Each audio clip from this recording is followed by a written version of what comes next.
How to buy crypto on Revolut. So let's get started. Firstly, this is not financial advice. I'm just going to demonstrate the process on the Revolut app. First, I'm gonna search crypto.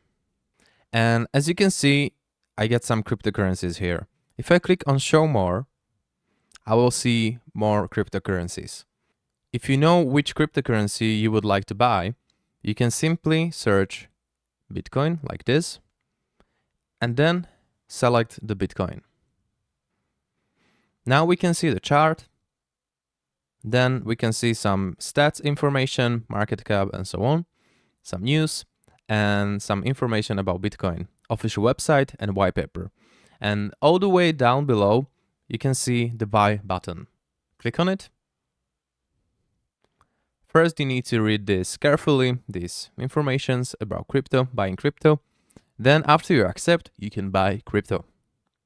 If you want to access this crypto quicker, I will show you the trick.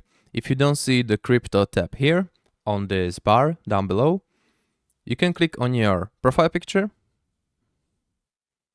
Then after you scroll down a little bit, you will see appearance. Click on it. Interface. And here we can see crypto tab is hidden. And if you switch on and go all the way back, and now you can see the crypto tab here. If you click on it, you will be directed here on the crypto page where you can trade crypto. You can click on get started. If you want to know how to send or receive crypto on Revolut, click on this video here. And guys, have a nice day and see you later.